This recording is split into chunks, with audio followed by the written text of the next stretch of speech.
ஹேங்கே எல்லாருக்கும் night ice cream சாப்பிட்டு வந்து படுத்தனேன். அடுத்த நாள் என்னாச்சுன்னு பார்க்கலாமா?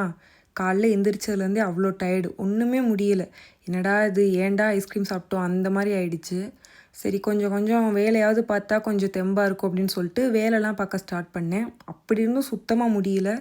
என்னால் எதுவுமே பண்ண முடியல, வீடியோ கூட பெருசாக எடுக்க முடியல. ஸ்கின் கேர் பண்ணல, ஒழுங்காக சாப்பிடல, எல்லாமே சொதப்பல். ஆனாலும் இந்த வீடியோ எதுக்காக போஸ்ட் போடுறேன் அப்படின்னா, அன்னைக்கு ஒரு படம் பார்த்தேன், வாழை 2. மேக்ஸிமம் பார்த்துருப்பீங்க, பார்க்காதவங்களும் இருப்பீங்க. பார்க்கலைன்னா கண்டிப்பாக போய் பாருங்கள். நான் அந்த படம் பார்த்தோன்னே எங்கள் அண்ணனுக்கு போய் மெசேஜ் பண்ணேன்.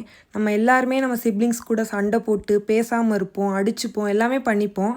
ஆனால் ஒரு பாயிண்டில் வந்து அவங்கள ரொம்ப மிஸ் பண்ணுவோம்ல. அப்போது ஏன்டா இவ்வளோ நாள் சண்டை போட்டோம், பேசியிருக்கலாமே அந்த மாதிரி தோணும்.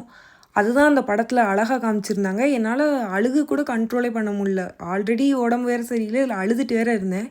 ஸோ அதை சொல்லணும், எல்லாருக்கும் சொல்லணும் அப்படின்னு தோணுச்சு. ஸோ இதை யூனிவர்ஸே உங்களுக்கு ஒரு சைனாக கொடுக்குது அப்படின்னு நினச்சிட்டு, நீங்கள் என்ன சண்டை போட்டிருந்தாலும் உங்கள் அண்ணனோ தம்பியோ அக்காவோ தங்கச்சியோ யாராக இருந்தாலும் இப்போயே போய் பேசுங்க.